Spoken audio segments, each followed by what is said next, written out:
ਪ੍ਰਾਈਮੇਸ਼ਾ TV देख रहे सारे दर्शकों का एक बार फिर तो निघा स्वागत करते हैं प्रोग्राम प्राइम टाइम विच। मैं हाँ नवजीत। हर रोज़ की तरह देश दुनिया दी खबरों ते चर्चा करांगे। बहुत सारे अहम मसले ने, बहुत सारे समाजिक मुद्दे ने ते बहुत सारियां राजनीति नाल संबंधित खबरां ने जिन्हां ते गलबात करनी है। पंजाब दे विच राजनीति दे वखरे रंग देखण नूं मिल रहे हैं। जिस हिसाब दे नाल 2024 दीयां लोक सभा दीयां चोणां नज़दीक आ रहीआं ने, सियासतदानां ने कमर कसनी भी शुरू कर दी है।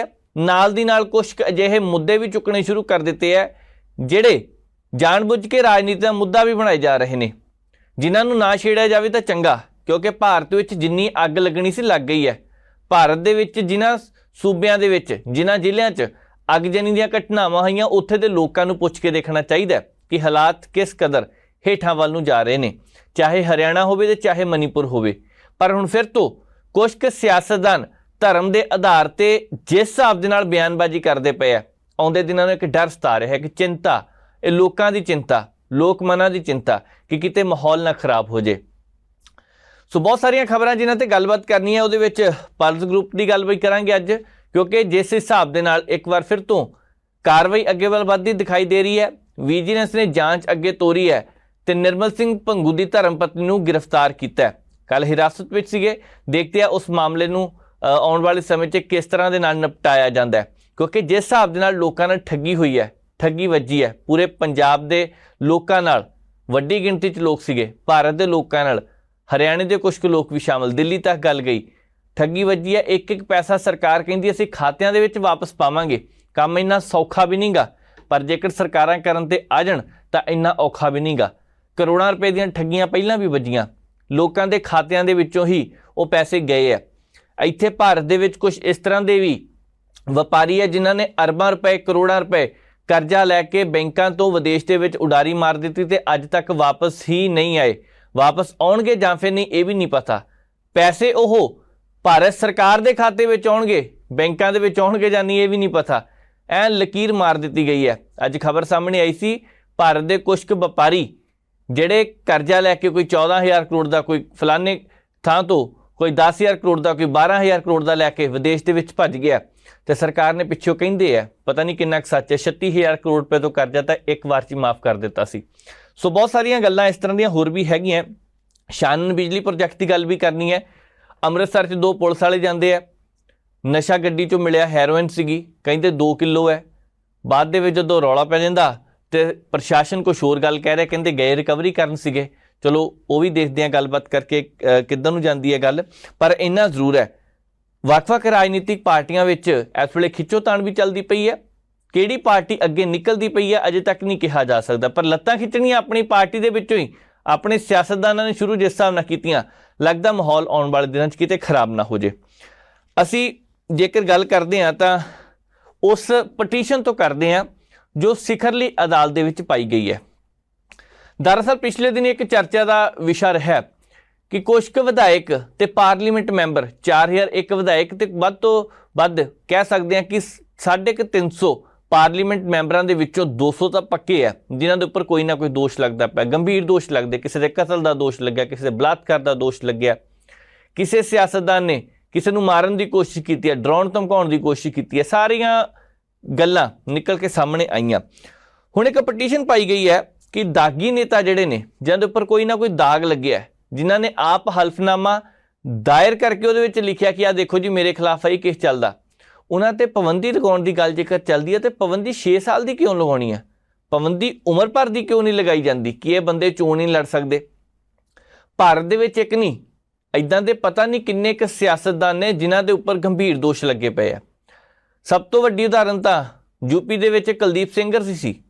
कुलदीप सेंगर दे उपर जदों बलात्कार के दोष लगे, एक परिवार दे नाल जिस हिसाब की ज्यादती हुई है, उस परिवार खत्म होने के किनारे आ ही गया सी, अद्धे तो वध मैंबर खत्म हो ही गए है। पर फिर भी सियासत है, सियासत दे विच उसे राजनीतिक पार्टी ने, जिहड़ी पार्टी नाल जुड़िया होया, उहदी धर्म पत्नी नूं हेठले पद्धर दे जदों निगम चोणां होईयां सी उहदे विच टिकट दित्ती सब तो पहलां। तां फिर लोग इंसाफ की उਡੀਕ करते पे है, तो इत्थे की हो रहा है? दिल्ली दे विच एक पासे हिंसा हो रही, पिस्तौल तां नूं कर करके गोलियां चला रहे थे शरेआम। उस वेले ये कहने की बजाय कि यह काम ना करो, नारे दिते गए, देश के गरदारों को गोली मारो, ये गालां कढ़ियां गईयां। ਰੌਲਾ ਇਹ ਸੀਗਾ ਕਿ ਇਹਨਾਂ ਦੀ ਗ੍ਰਿਫਤਾਰੀ ਹੋ ਸਕਦੀ ਹੈ, ਪਰ ਨਹੀਂ, ਗ੍ਰਿਫਤਾਰੀ ਕਿਸੇ ਨੇ ਨਹੀਂ ਕੀਤੀ। ਉਸ ਵੇਲੇ ਵੀ ਬਾਅਦ ਦੇ ਵਿੱਚ ਸਿਆਸੀ ਪਾਰਟੀਆਂ ਨੇ ਟਿਕਟਾਂ ਦਿੱਤੀਆਂ, ਆ ਲਓ ਜੀ। ਫਿਰ ਇਹਦਾ ਮਤਲਬ ਹੈ ਕੁਛ ਕੁ ਰਾਜਨੀਤਿਕ ਪਾਰਟੀਆਂ ਨੇ ਇਹ ਮਾਪਦੰਡ ਹੀ ਰੱਖ ਲਿਆ ਕਿ ਤੁਹਾਡੇ ਵਿੱਚ ਆਹ ਕਮੀਆਂ ਨਹੀਂ ਕਹਿਣਾ ਆਪਾਂ, ਤੁਹਾਡੇ ਵਿੱਚ ਇਹ ਖੂਬੀਆਂ ਹੋਣਗੀਆਂ, ਲੜਾਈ ਝਗੜੇ ਕਰਨ ਦੇ ਆਦੀ ਹੋਵੋ, ਤੁਸੀਂ ਸ਼ਰੇਆਮ ਕਿਸੇ ਨੂੰ ਧਮਕੀਆਂ ਦਿੰਦੇ ਹੋਵੋ, ਹਿੰਸਾ ਦੇ ਵਿੱਚ ਤੁਸੀਂ ਇੱਕ ਅੱਧੀ ਵਾਰੀ ਹਿੱਸਾ ਲਿਆ ਹੋਵੇ, ਫਿਰ ਹੀ ਤੁਹਾਨੂੰ ਟਿਕਟ ਮਿਲਣੀ ਹੈ। ਬਹੁਤ ਤਰ੍ਹਾਂ ਦਾ ਰੌਲਾ ਪਿਆ। ਪਰ ਅੱਜ ਇਹ ਗੱਲ ਜਦੋਂ ਨਿਕਲ ਕੇ ਸਾਹਮਣੇ ਆਈ ਹੈ, ਸੁਪਰੀਮ ਕੋਰਟ ਦੇ ਵਿੱਚ ਇੱਕ ਰਿਪੋਰਟ ਪੇਸ਼ ਕੀਤੀ ਗਈ ਹੈ, ਇੱਕ ਪਟੀਸ਼ਨ ਪਾਈ ਗਈ ਹੈ ਕਿ ਇਹ ਲੋਕ ਜਿਨ੍ਹਾਂ ਦੇ ਉੱਪਰ ਕਾਰਵਾਈ ਤੁਸੀਂ ਕਰਨੀ ਹੈ ਤੇ 6 ਸਾਲ ਲਈ ਨਹੀਂ, ਉਮਰ ਭਰ ਲਈ ਬੈਨ ਲੱਗਣਾ ਚਾਹੀਦਾ, ਇਹ ਟਿਕਟ ਦੇ ਹੱਕਦਾਰ ਨਹੀਂ ਹੋਣੇ ਚਾਹੀਦੇ। 5133 ਕ੍ਰਿਮੀਨਲ ਕੇਸ ਅਜੇ ਤੱਕ ਲਟਕਦੇ ਪਏ ਹੈ ਜਿਨ੍ਹਾਂ ਦੇ ਖਿਲਾਫ ਕਾਰਵਾਈ ਨਹੀਂ ਕੀਤੀ ਜਾ ਰਹੀ। ਕੀ ਕਾਰਨ ਹੈ ਇਹਦੇ ਖਿਲਾਫ ਕਾਰਵਾਈ ਕਿਉਂ ਨਹੀਂ ਕੀਤੀ ਜਾ ਰਹੀ? 2014 ਵਿੱਚ ਜਦੋਂ ਦੇਸ਼ ਦੇ ਵਿੱਚ ਨਰਿੰਦਰ ਮੋਦੀ ਹੋਰਾਂ ਦੀ ਸਰਕਾਰ ਆਉਂਦੀ ਹੈ, ਪ੍ਰਧਾਨ ਮੰਤਰੀ ਦੀ ਸਹੁੰ ਚੁੱਕਦੇ ਨੇ, ਤਾਂ ਉਸ ਵੇਲੇ ਉਹਨਾਂ ਨੇ ਸਭ ਤੋਂ ਪਹਿਲਾਂ ਗੱਲ ਇਹ ਕਹੀ ਸੀ ਕਿ ਫਾਸਟ ਟਰੈਕ ਅਦਾਲਤਾਂ ਬਣਾਈਆਂ ਜਾਣਗੀਆਂ, ਕੇਸ ਜਲਦੀ ਨਾਲ ਨਿਪਟਾਏ ਜਾਣਗੇ। ਪਰ ਅੱਜ ਕਿੱਥੇ ਆ ਫਾਸਟ ਟਰੈਕ ਅਦਾਲਤਾਂ? ਅੱਜ ਕਿਉਂ ਨਹੀਂ ਕੇਸ ਜਲਦੀ ਨਾਲ ਨਿਪਟਾਏ ਜਾਂਦੇ? ਕੀ ਕਾਰਨ ਇਹਦਾ ਦਾ ਬਣਦਾ ਪਿਆ? ਯੂਪੀ ਦੇ ਵਿੱਚ 1377 ਮਾਮਲੇ ਲਟਕਦੇ ਪਏ ਆ, 5 ਸਾਲ ਤੋਂ ਪੁਰਾਣੇ ਮਾਮਲੇ 719 ਆ। ਬਿਹਾਰ ਦੇ ਵਿੱਚ 546, 381 ਮਾਮਲੇ 5 ਸਾਲ ਤੋਂ ਪੁਰਾਣੇ ਆ। ਪੂਰੇ ਅੰਕੜਾ ਪਿਆ। ਪੰਜਾਬ ਦੇ ਵਿੱਚ ਵੀ 91 ਮਾਮਲੇ ਲਟਕਦੇ ਪਏ ਆ। ਪੰਜਾਬ ਤੇ ਹਰਿਆਣਾ ਹਾਈ ਕੋਰਟ ਨੇ ਪਿਛਲੇ ਦਿਨੀ ਗੱਲ ਕਹੀ ਸੀ ਕਿ ਇਹਨਾਂ ਵੱਲ ਧਿਆਨ ਦਿੱਤਾ ਜਾਵੇ। ਕਿਉਂ ਨਹੀਂ ਧਿਆਨ ਦਿੱਤਾ ਜਾ ਰਿਹਾ? 5 ਸਾਲ ਤੋਂ ਵੱਧ ਲਟਕਦੇ ਮਾਮਲੇ 16 ਇਸ ਤਰ੍ਹਾਂ ਦੇ ਆ।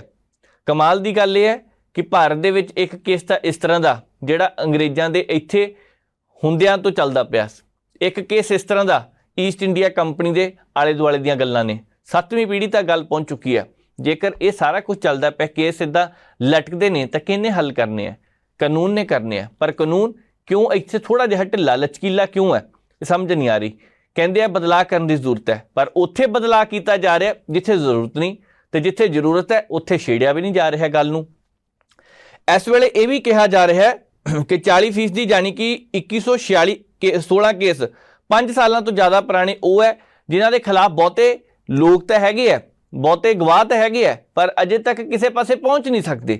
ਹੁਣ ਜਦੋਂ ਇੰਨੇ ਲੰਬੇ ਵੱਡੇ ਜ਼ਿਆਦਾ ਸਮੇਂ ਤੋਂ ਕੇਸ ਲਟਕਦੇ ਹੋਣ, ਤਾਂ ਕਿਉਂ ਨਾ ਇਹ ਕਿਹਾ ਜਾਵੇ ਕਿ ਭਾਈ ਇੱਥੇ ਤਾਂ ਲਚਕੀਲਾਪਨ ਬਹੁਤ ਹੈ।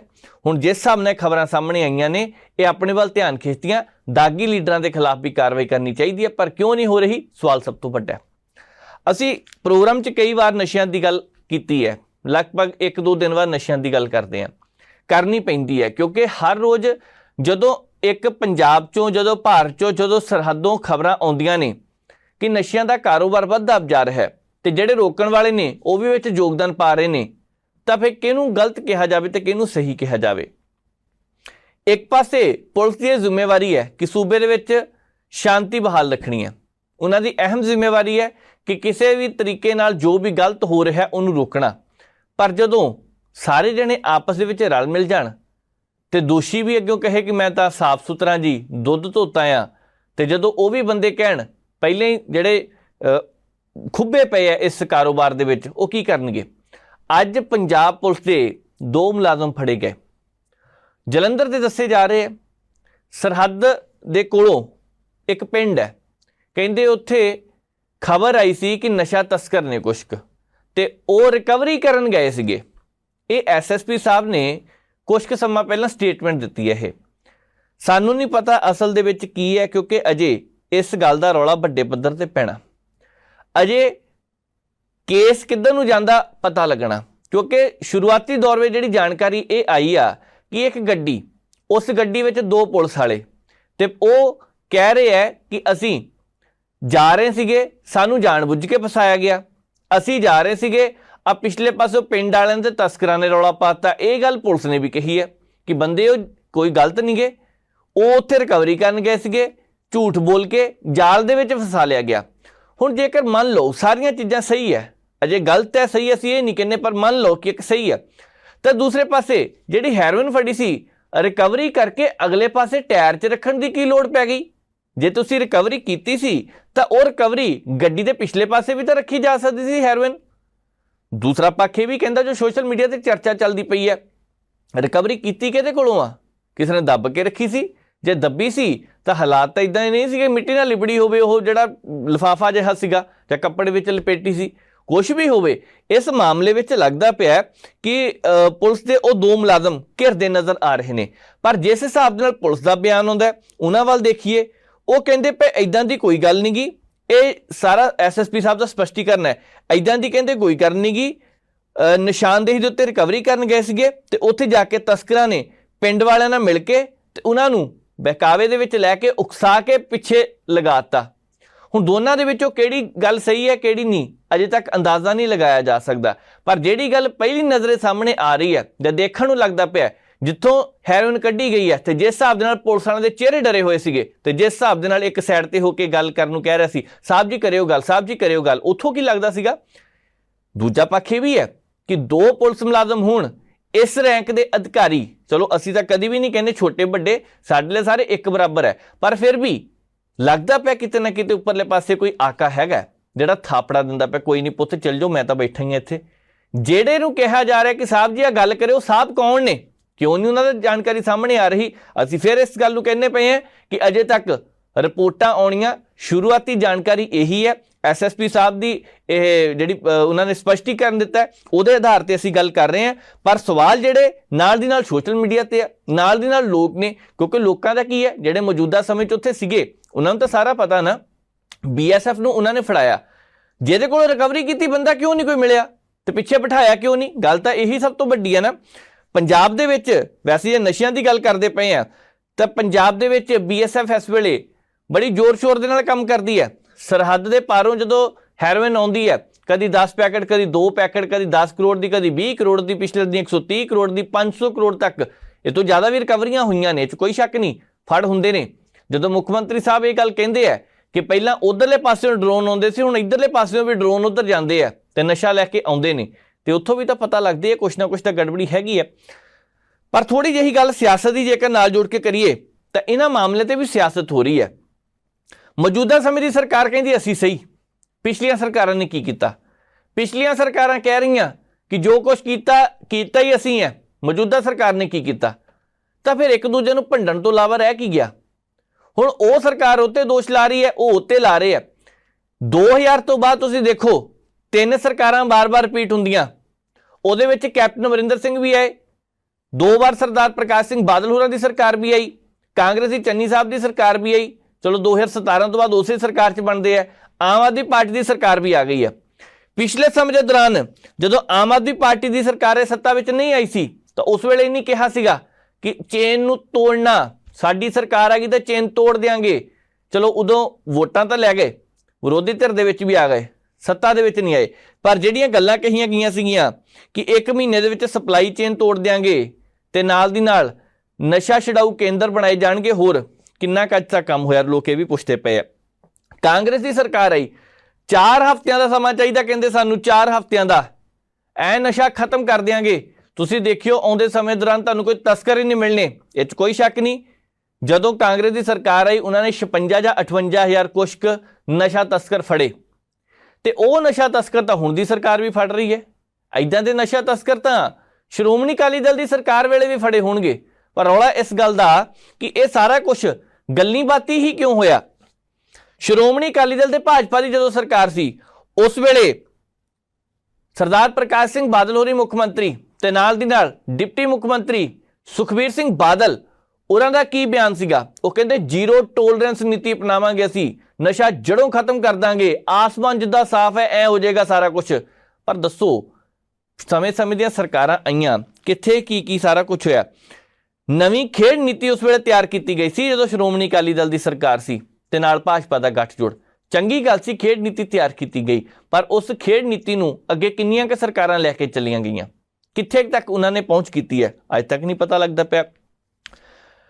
2022 ਦੇ ਵਿੱਚ ਜਦੋਂ ਸਰਕਾਰ ਅਜੇ ਬਣਨੀ ਸੀਗੀ ਤਾਂ ਉਸ ਵੇਲੇ ਭਾਜਪਾ ਨੇ ਬਿਆਨ ਦਿੱਤੇ, ਉਹਦੇ ਵਿੱਚ JP ਨੱਡਾ ਵੀ ਸ਼ਾਮਲ ਨੇ, ਉਹਦੇ ਵਿੱਚ ਅਮਿਤ ਸ਼ਾਹ ਹੋਰੀ ਵੀ ਆਏ ਸੀਗੇ, ਉਹਨਾਂ ਨੇ ਵੀ ਇਹੀ ਗੱਲ ਕੀਤੀ ਕਿ ਪੰਜਾਬ ਦੇ ਵਿੱਚ ਨਸ਼ਾ ਬਹੁਤ ਵੱਧ ਗਿਆ। ਅਸੀਂ ਇਹ ਨਹੀਂ ਕਹਿੰਦੇ ਪੰਜਾਬ 'ਚ ਵੱਧ ਗਿਆ, ਹਿਮਾਚਲ ਪ੍ਰਦੇਸ਼ ਵਿੱਚ ਵੀ ਬਹੁਤ ਹੈ, ਯੂਪੀ 'ਚ ਵੀ ਬਹੁਤ ਆ, ਹਰਿਆਣੇ ਵਿੱਚ ਵੀ ਬਹੁਤ ਆ, ਗੁਜਰਾਤ ਜਿੱਥੇ ਕਹਿੰਦੇ ਸ਼ਰਾਬਬੰਦੀ ਉੱਥੇ ਸ਼ਰਾਬ ਦੇ ਕਰਕੇ ਮੌਤਾਂ ਵੀ ਹੋਈਆਂ, ਬਿਹਾਰ ਜਿੱਥੇ ਕਹਿੰਦੇ ਆ ਕਿ ਇੱਥੇ ਵੀ ਸ਼ਰਾਬਬੰਦੀ ਆ, ਮੌਤਾਂ ਉੱਥੇ ਵੀ ਹੋਈਆਂ ਸੀਗੀਆਂ। ਨਸ਼ਾ ਤਾਂ ਕਈ ਸੂਬਿਆਂ 'ਚ ਹੈਗਾ, 'ਚ ਕੋਈ ਸ਼ੱਕ ਨਹੀਂ, पंजाब दे विच ज़्यादा, हिमाचल प्रदेश ज़्यादा, हरियाणे ज़्यादा, असीं इस गल 'च नहीं पैंदे। नुकसान तो पंजाब का हो रहा ना, नुकसान तो भारत का हो रहा ना।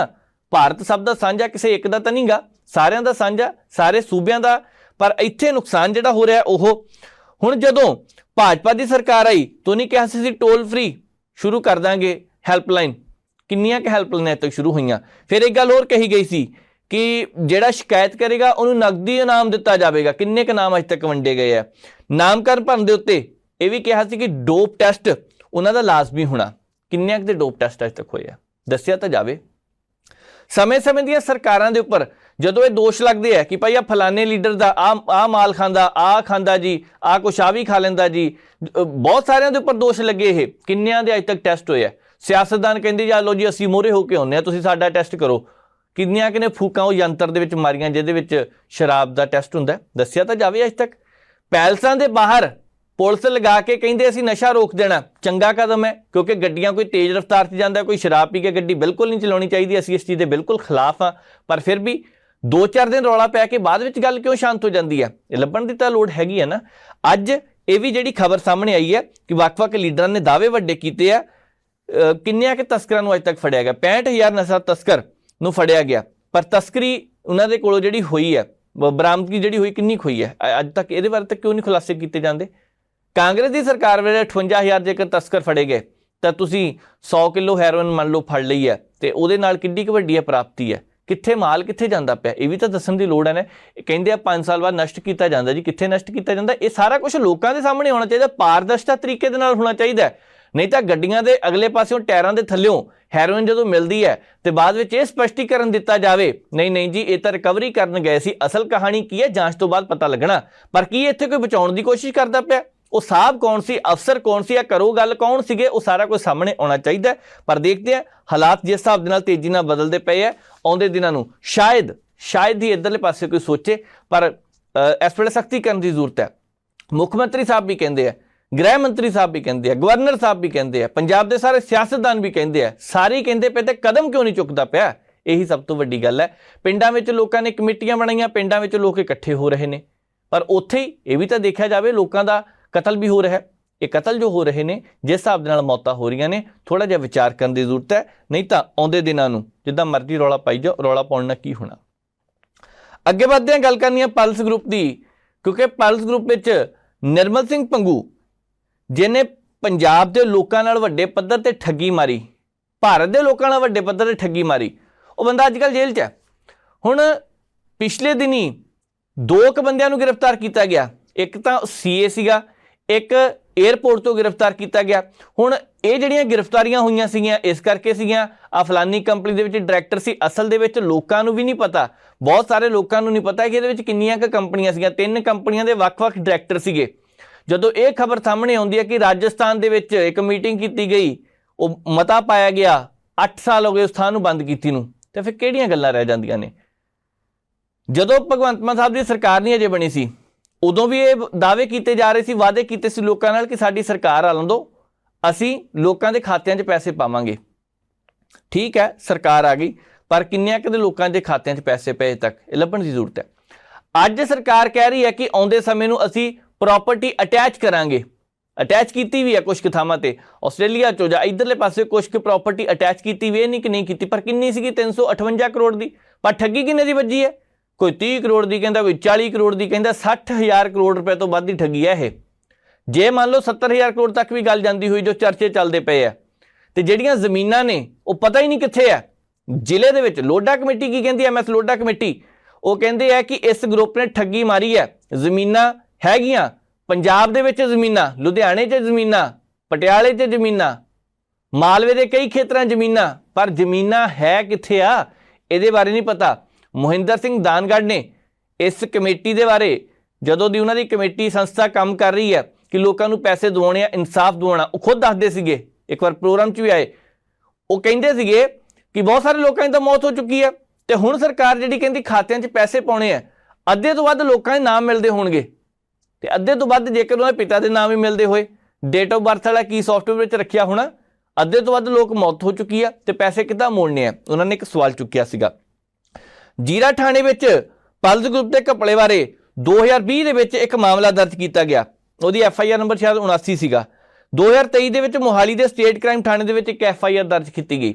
ਹੁਣ ਇਹਨਾਂ ਵਿੱਚੋਂ ਜ਼ੀਰੇ ਵਾਲੀ ਫਾਈਲ ਨੂੰ ਜਿਹੜੀ FIR ਹੈ ਉਹਦੇ ਆਧਾਰ ਦੇ ਉੱਪਰ ਕਾਰਵਾਈ ਅੱਗੇ ਵੱਲ ਵਧਾਈ ਜਾ ਰਹੀ ਹੈ।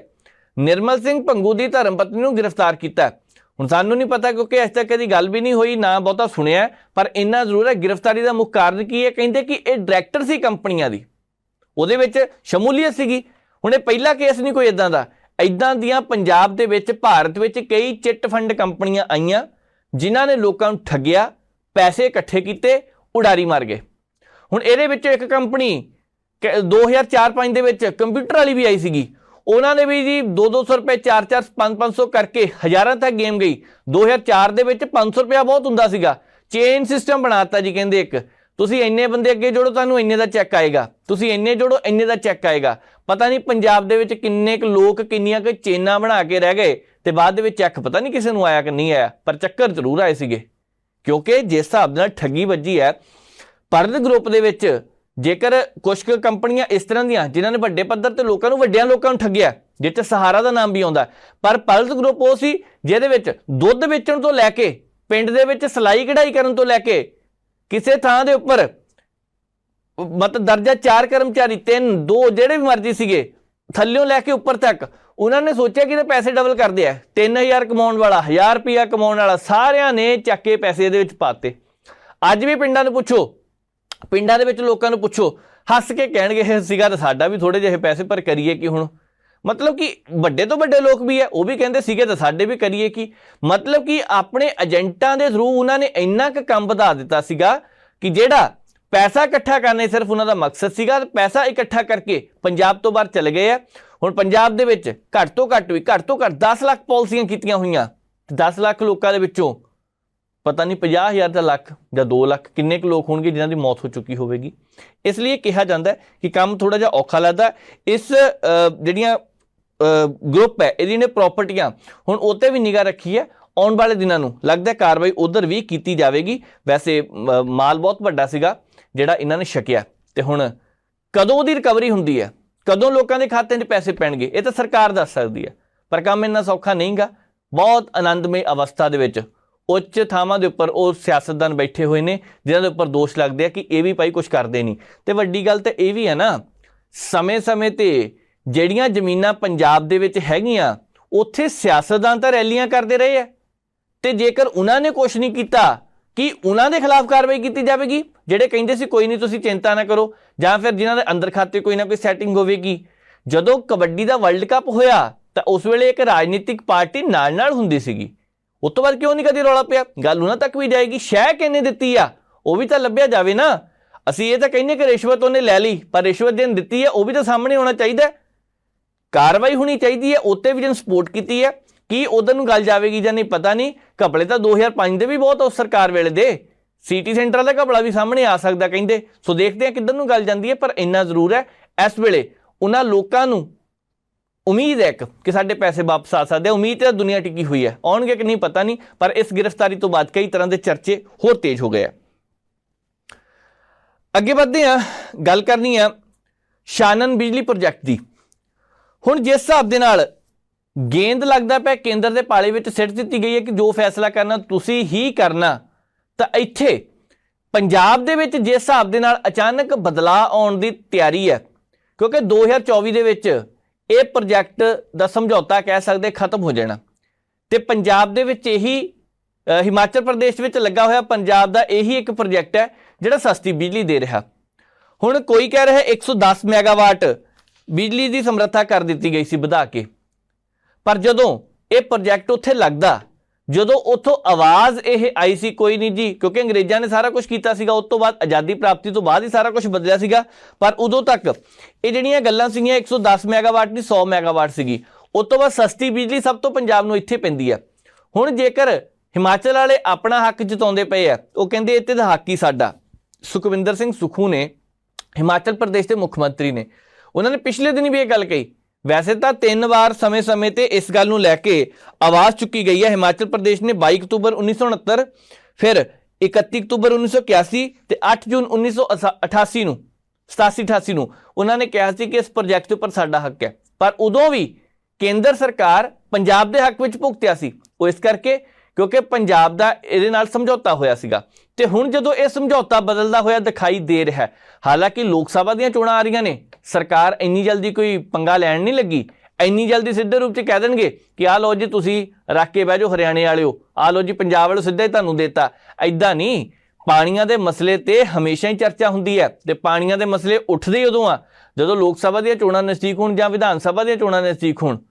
ਹੁਣ ਇੱਥੇ ਲੋਕ ਸਭਾ ਦੀਆਂ ਵੋਟਾਂ ਨਜ਼ਦੀਕ ਆ ਰਹੀਆਂ ਨੇ, ਜੇ ਤਾਂ ਇਹ ਦੇਖਣਗੇ ਕਿ ਆਪਣੀਆਂ ਸੀਟਾਂ ਬਚਾਉਣੀਆਂ ਲੋਕ ਸਭਾ ਦੀਆਂ, ਫਿਰ ਤਾਂ ਹੋ ਸਕਦਾ, ਸੰਭਾਵਨਾ ਅਸੀਂ ਕਹਿੰਦੇ ਨਹੀਂ ਕਿ ਪੱਕਾ ਹੀ ਹੈ, ਫਿਰ ਤਾਂ ਪੰਜਾਬ ਵਾਲ ਭੁਗਤ ਸਕਦੇ ਆ।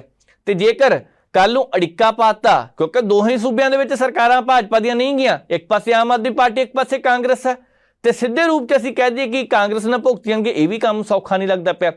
ਉੱਥੋਂ ਦੀਆਂ ਸੀਟਾਂ ਪੰਜਾਬ ਦੇ ਮੁਕਾਬਲੇ ਅੱਧੀ ਤੋਂ ਵੀ ਘੱਟ ਹੈ।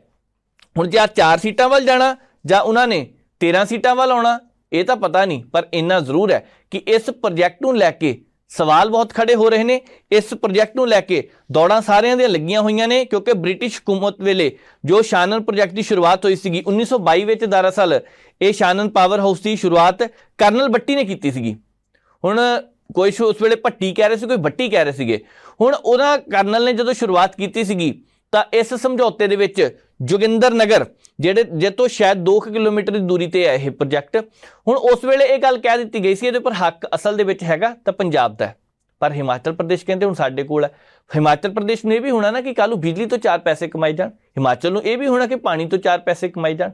ਇਸੇ ਕਰਕੇ ਪਿਛਲੇ ਦਿਨੀ ਸੁਖਵਿੰਦਰ ਕੁਮਾਰ ਸੁੱਖੂ ਹਰਿਆਣੇ ਦੇ ਮੁੱਖ ਮੰਤਰੀ ਮਨੋਹਰ ਲਾਲ ਖੱਟਰ ਨਾਲ ਮੁਲਾਕਾਤ ਕਰਦੇ ਨੇ, ਇਸੇ ਕਰਕੇ ਗ੍ਰਹਿ ਮੰਤਰੀ ਨਾਲ ਮੁਲਾਕਾਤ ਹੁੰਦੀ ਹੈ, ਇਸੇ ਕਰਕੇ ਇੱਕ ਚਰਚਾ ਚੱਲਦੀ ਪਈ ਹੈ ਕਿ ਇਸ ਪ੍ਰੋਜੈਕਟ ਦੇ ਵਿੱਚੋਂ ਕਿਸੇ ਪਾਸੇ ਥੋੜ੍ਹੀ ਜਿਹੀ ਸੰਨ ਲਾਉਣ ਦੇ ਕਰਕੇ ਇੱਕ ਸੜਕ ਬਣਾਉਣ ਦੀ ਤਿਆਰੀ ਕੀਤੀ ਜਾ ਰਹੀ ਹੈ ਤੇ ਉਹ ਸੜਕ ਸਿੱਧੀ ਹਿਮਾਚਲ ਪ੍ਰਦੇਸ਼ ਤੋਂ ਹਰਿਆਣੇ ਤੱਕ ਜਾਵੇਗੀ ਤੇ ਪੰਜਾਬ ਦਾ ਨੰਬਰ ਹੀ ਜਿਹਦਾ ਪੱਤਾ ਵਿੱਚੋਂ ਕੱਟਣ ਦੀ ਤਿਆਰੀ ਕੀਤੀ ਜਾ ਰਹੀ ਹੈ। ਇਹ ਕੰਮ ਇੰਨਾ ਸੌਖਾ ਨਹੀਂਗਾ। ਬਿਜਲੀ ਸਾਂਝੇ ਪੰਜਾਬ ਜਿਹਦੇ ਵਿੱਚ ਹਿਮਾਚਲ ਪ੍ਰਦੇਸ਼ ਤੇ ਹਰਿਆਣਾ ਵੀ ਉਦੋਂ ਸ਼ਾਮਲ ਸੀਗਾ, ਉਹਨਾਂ ਨੂੰ ਦਿੱਤੀ ਜਾ ਰਹੀ ਹੈ। 99 ਸਾਲ ਦੀ ਲੀਜ਼ ਹੈ, ਅਗਲੇ ਸਾਲ ਪੂਰੀ ਹੋ ਜਾਣੀ ਹੈ। 110 ਮੈਗਾਵਾਟ ਦਾ ਇਹ ਪ੍ਰੋਜੈਕਟ ਹੈ। ਬਾਕੀ ਦੇਖਦੇ ਗੱਲ ਕਿੱਧਰ ਨੂੰ ਜਾਂਦੀ ਹੈ। ਇਹ ਸਿਆਸਤਦਾਨਾਂ ਨੇ ਇੰਨੀ ਜਲਦੀ ਤਾਂ ਮਸਲੇ ਹੱਲ ਹੋਣ ਵੀ ਨਹੀਂ ਦੇਣੇ ਤੇ ਇਹ ਮਸਲੇ ਸਿਆਸਤ ਦੇ ਵਿੱਚ ਇੰਨੀ ਜਲਦੀ ਹੱਲ ਹੁੰਦੇ ਵੀ ਨਹੀਂ ਹੁੰਦੇ, ਇਹਨਾਂ ਨੂੰ ਸਮਾਂ ਲੱਗ ਹੀ ਜਾਂਦਾ ਹੈ। ਅੱਗੇ ਵਧਦੇ ਹਾਂ, ਗੱਲ ਕਰਦੇ ਹਾਂ ਦਿੱਲੀ ਦੇ ਮੁੱਖ ਮੰਤਰੀ ਅਰਵਿੰਦ ਕੇਜਰੀਵਾਲ ਪੰਜਾਬ ਦੇ ਦੌਰੇ ਤੇ ਨੇ। ਅੰਮ੍ਰਿਤਸਰ ਦੇ ਵਿੱਚ ਜਿਸ ਹਿਸਾਬ ਦੇ ਨਾਲ ਸਕੂਲ ਆਫ ਐਮੀਨੈਂਸ ਦੇ ਉਦਘਾਟਨ ਤੋਂ ਬਾਅਦ ਇੱਕ ਵੱਖਰੇ ਤਰ੍ਹਾਂ ਦੀ ਚਰਚਾ ਕੱਲ ਕੁੰਵਰ ਵਿਜੇ ਪ੍ਰਤਾਪਪੁਰਾ ਨੇ ਛੇੜ ਦਿੱਤੀ। ਉਸ ਤੋਂ ਬਾਅਦ ਇਹ ਰੌਲਾ ਪੈ ਗਿਆ ਜੀ ਪਾਰਟੀ ਵਿੱਚ ਤਾਂ ਬਾਗੀ ਸੁਰਾਂ ਉੱਠ ਰਹੀਆਂ ਨੇ। ਚਲੋ ਕੁਝ ਵੀ ਹੋਵੇ, ਹੋ ਸਕਦਾ ਹੁਣ, ਕਿਉਂਕਿ ਇੱਕ ਆਮ ਆਦਮੀ ਪਾਰਟੀ ਦੇ ਹੋਰ ਵਿਧਾਇਕ ਨੇ ਕੱਲ ਜਿਸ ਹਿਸਾਬ ਨਾਲ ਮੁੱਦੇ ਖੜੇ ਕਰਕੇ ਰੱਖਤੇ ਨਾ ਇੱਕ ਐਸਐਸਪੀ ਸਾਹਿਬ ਦੇ ਖਿਲਾਫ ਤਰਨਤਾਰਨ ਤੋਂ, ਉਧਰੋਂ ਵੀ ਰੌਲਾ ਵੱਧ ਗਿਆ। ਪਰ ਅੱਜ ਮੁਲਾਕਾਤ ਕੀਤੀ ਜਾ ਰਹੀ ਸੀ ਪੰਜਾਬ ਦੇ ਵਿੱਚ ਕੁਝ ਕੁ ਵਪਾਰੀਆਂ ਦੇ ਨਾਲ, ਕਿਉਂਕਿ ਕੱਲ ਜਦੋਂ ਦਿੱਲੀ ਦੇ ਮੁੱਖ ਮੰਤਰੀ ਪੰਜਾਬ ਦੇ ਮੁੱਖ ਮੰਤਰੀ ਇਹ ਗੱਲ ਕਹਿੰਦੇ ਆ ਕਿ ਆਉਣ ਵਾਲੇ ਸਮੇਂ ਦੇ ਦੌਰਾਨ ਚਿੰਤਾ ਨਾ ਕਰੋ, ਤੁਸੀਂ ਬਹੁਤ ਸਾਰਾ ਫਾਇਦਾ ਪੰਜਾਬ ਨੂੰ ਵੀ ਹੋਣਾ ਤੇ ਬਹੁਤ ਸਾਰਾ ਫਾਇਦਾ ਵਪਾਰੀਆਂ ਨੂੰ ਵੀ ਹੋਣਾ, ਤੁਸੀਂ ਪਾਣੀ ਦੀ ਨਾ ਚਿੰਤਾ ਕਰੋ, ਪਾਣੀ ਤੁਹਾਨੂੰ ਨਹਿਰੀ ਪਾਣੀਆਂ ਦਾ ਦੇ ਦਿੱਤਾ ਜਾਵੇਗਾ। ਚਲੋ ਇੱਕ ਗੱਲ ਤਾਂ ਠੀਕ ਹੈ ਕਿ ਲੰਬੇ ਸਮੇਂ ਤੋਂ ਇਹ ਗੱਲ ਦੀ ਚਰਚਾ ਚੱਲਦੀ ਪਈ ਹੈ ਕਿ ਧਰਤੀ ਹੇਠੋਂ ਲਗਾਤਾਰ ਪਾਣੀ ਕੱਢਿਆ ਜਾ ਰਿਹਾ, ਲਗਾਤਾਰ ਪਾਣੀ ਕੱਢਿਆ ਜਾ ਰਿਹਾ। ਜੇਕਰ ਨਹਿਰਾਂ ਦਾ ਪਾਣੀ ਉਦਯੋਗਾਂ ਦੇ ਵਿੱਚ ਇਸਤੇਮਾਲ ਹੋਣ ਲੱਗ ਪਿਆ ਤਾਂ ਲੱਗਦਾ ਕਿ ਇਹ ਚੰਗੀ ਸ਼ੁਰੂਆਤ ਹੋ ਸਕਦੀ ਹੈ, ਪਰ ਕਹਿਣੀ ਤੇ ਕਰਨੀ ਦੇ ਵਿੱਚ ਫਰਕ ਹੈ। ਇੰਨੀ ਜਲਦੀ ਲੱਗਦਾ ਨਹੀਂ ਕਿ ਇਹ ਹੋਣਾ। ਹਾਂ, ਜੇ ਹੋਏਗਾ ਤਾਂ ਲੋਕ ਸਾਰੇ ਸਵਾਗਤ ਕਰਨਗੇ। ਦੂਸਰੇ ਪਾਸੇ ਜਿਹੜੀ ਗੱਲ ਇੱਕ ਕੇਜਰੀਵਾਲ ਸਾਹਿਬ ਕੱਲ ਕਹਿੰਦੇ ਪਏ ਕਿ ਪੰਜਾਬ ਹੀ ਇੱਕ ਇਸ ਤਰ੍ਹਾਂ ਦਾ ਸੂਬਾ ਜਿਹਦੇ ਵਿੱਚ ਇੰਨੀ ਸਮਰੱਥਾ ਕਿ ਉਹ ਚੀਨ ਨੂੰ ਪਛਾੜ ਸਕਦਾ। ਦੇਖੋ, ਬਹੁਤ ਸਾਰੇ ਲੋਕ ਵੱਖ-ਵੱਖ ਨਜ਼ਰੀਏ ਨਾਲ ਸੋਚਦੇ ਪਏ ਕਿ ਇਹ ਕਿੰਨਾ ਕੁ ਸੌਖਾ ਕੰਮ ਹੈ ਚੀਨ ਨੂੰ ਪਛਾੜਨਾ। ਅਸੀਂ ਨਹੀਂ ਕਹਿੰਦੇ ਕਿ ਕਿਸੇ ਦਾ ਵੀ ਕਿਸੇ ਦੇਸ਼ ਦੇ ਨਾਲ ਮੁਕਾਬਲਾ ਹੋਵੇ, ਕਿਸੇ ਸੂਬੇ ਦਾ ਕਿਸੇ ਦੇਸ਼ ਦੇ ਨਾਲ ਮੁਕਾਬਲਾ ਹੋਵੇ, ਪਰ ਗੱਲ ਵੀ ਤਾਂ ਉਹੀ ਕਰਨੀ ਚਾਹੀਦੀ ਹੈ ਜਿਹੜੀ ਜੱਚੀ ਹੋਵੇ, ਜਿਹੜੀ ਜੱਚਦੀ ਹੋਵੇ। ਪੰਜਾਬ ਇਹਦੇ ਵਿੱਚ ਕੋਈ ਸ਼ੱਕ ਨਹੀਂ ਕਿ ਕਿਸੇ ਵੀ ਕੰਮ ਦੇ ਵਿੱਚ ਪਿੱਛੇ ਨਹੀਂ। ਨੌਜਵਾਨਾਂ ਵਿੱਚ ਹੁਨਰ ਬਹੁਤ ਹੈ, ਪਰ ਤੁਸੀਂ ਹੁਨਰ ਬਾਹਰ ਤਾਂ ਕੱਢੋ। ਜੇਕਰ ਤੁਸੀਂ ਚੀਨ ਦਾ ਮੁਕਾਬਲਾ ਕਰਨਾ ਤਾਂ ਪਹਿਲਾਂ ਉਦਯੋਗਾਂ ਦੇ ਵਿਕਾਸ ਵਿੱਚ ਕ੍ਰਾਂਤੀ ਲਿਆਉਣੀ ਪੈਣੀ ਹੈ। ਉਦਯੋਗਿਕ ਵਿਕਾਸ ਕਰਨ ਦੇ ਲਈ ਤੁਹਾਨੂੰ ਥਾਂ-ਥਾਂ ਤੇ ਯੂਨਿਟਾਂ ਖੋਲ੍ਹਣੀਆਂ ਪੈਣੀਆਂ, ਫਿਰ ਜਾ ਕੇ ਉੱਥੇ ਨੌਜਵਾਨਾਂ ਨੂੰ ਮੌਕਾ ਦਿਓ। ਖਬਰ ਆਈ ਅੱਜ, ਇੱਕ ਖਬਰ ਸੀਗੀ ਕਿ ਵਿਸ਼ਵ ਦੇ ਵਿੱਚ 42% ਇਸ ਤਰ੍ਹਾਂ ਦੇ ਨੌਜਵਾਨ ਨੇ ਜਿਨ੍ਹਾਂ ਦੇ ਕੋਲ ਸਕਿੱਲ ਹੈ ਨਹੀਂਗਾ, ਕੰਪਨੀਆਂ ਦੇ ਕੋਲ ਨੌਕਰੀਆਂ ਹੈਗੀਆਂ, ਪਰ ਮੈਨੂੰ ਨਿੱਜੀ ਤੌਰ ਤੇ ਲੱਗਦਾ ਸੀਗਾ ਕਿ ਐਦਾਂ ਦਾ ਕਿਹੜਾ ਹੁਨਰ ਹੈ ਕਿ ਜਿਹੜਾ ਕਿਸੇ ਬੰਦੇ ਦੇ ਵਿੱਚ ਨਹੀਂ ਹੋਣਾ। ਕੰਪਨੀਆਂ ਕਿਹੜੀ ਚੀਜ਼ ਭਾਲਦੀਆਂ ਨੇ?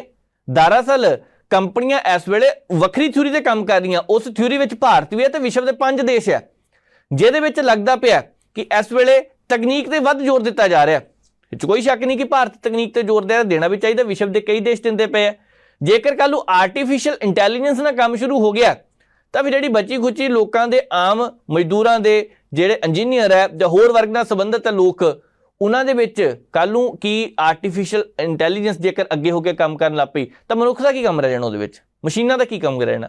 ਤੇ ਇੱਕ ਸਮਾਂ ਆਉਣਾ ਇੱਦਾਂ ਦਾ ਕਿ ਮਸ਼ੀਨਾਂ ਦੇ ਕਰਕੇ ਹੀ ਨੁਕਸਾਨ ਇਨਸਾਨ ਦਾ ਹੋਣਾ, ਇਹ 'ਚ ਕੋਈ ਸ਼ੱਕ ਨਹੀਂ, ਕਿਉਂਕਿ ਪਤਾ ਨਹੀਂ ਲੱਗਣਾ ਕਿਸ ਹਿਸਾਬ ਦੇ ਨਾਲ ਬਿਲਡ ਕੀਤੀ ਗਈ ਹੈ, ਕਿਸ ਹਿਸਾਬ ਦੇ ਨਾਲ ਇਹਦਾ ਮਸ਼ੀਨੀਕਰਨ ਕੀਤਾ ਗਿਆ, ਨਹੀਂ ਪਤਾ ਲੱਗਣਾ। ਪਰ ਇਸ ਵੇਲੇ ਕੇਜਰੀਵਾਲ ਸਾਹਿਬ ਕਹਿ ਰਹੇ ਨੇ ਕਿ ਚੀਨ ਦਾ ਮੁਕਾਬਲਾ ਕਰਨਾ ਠੀਕ ਹੈ, ਉਦਯੋਗਾਂ ਦਾ ਵਿਕਾਸ ਤੁਸੀਂ ਕਰੋ, ਵਪਾਰੀਆਂ ਦੀਆਂ ਮੰਗਾਂ ਦੇਖੋ। ਇੱਕ ਪਾਸੇ ਕਿਹਾ ਜਾ ਰਿਹਾ ਕਿ ਬਹੁਤ ਸਾਰੇ ਵਪਾਰੀਆਂ ਨੂੰ ਸੱਦਾ ਦਿੱਤਾ ਗਿਆ, ਪਰ ਜਿਹੜੇ ਕੁਝ ਕੁ ਵੱਡੇ ਵਰਗ ਸੀਗੇ, ਵੱਡੇ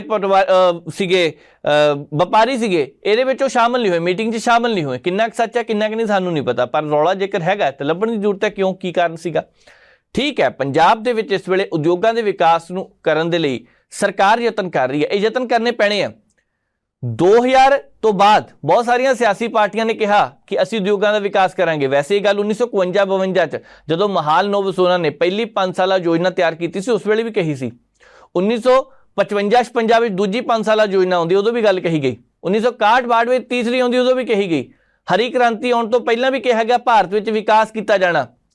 ਉਹ ਤਾਂ ਹਰੀ ਕ੍ਰਾਂਤੀ ਵਿੱਚ ਕੁਛ ਕੁ ਕਿਸਾਨ ਸੀਗੇ, ਅਮੀਰ ਹੋ ਗਏ, ਕਿਸਾਨਾਂ ਦੀ ਆਮਦਨ ਕੁਛ ਦੀ ਵੱਧ ਗਈ, ਜਿਹੜੇ ਗਰੀਬ ਸੀ ਉਹ ਵੀ ਤਾਂ ਹੋਰ ਗਰੀਬ ਹੋਏ ਸੀ। ਧਿਆਨ ਉੱਧਰ ਕਿਹਨੇ ਦਿੱਤਾ? ਕਿਸੇ ਨੇ ਨਹੀਂ ਦਿੱਤਾ ਸੀਗਾ। ਸਮੇਂ-ਸਮੇਂ ਤੇ ਉਦਯੋਗਾਂ ਦੇ ਵਿਕਾਸ ਨੂੰ ਉੱਪਰ ਚੁੱਕਣਾ, ਆਮਦਨ ਵਧਾ ਦਾਂਗੇ, ਕਿੰਨੀ ਕੁ ਵਧੀਆ, ਰੁਜ਼ਗਾਰ ਦੇ ਮੌਕੇ ਦੇਵਾਂਗੇ, ਕਿੰਨਿਆਂ ਨੂੰ ਰੁਜ਼ਗਾਰ ਦਿੱਤਾ ਗਿਆ।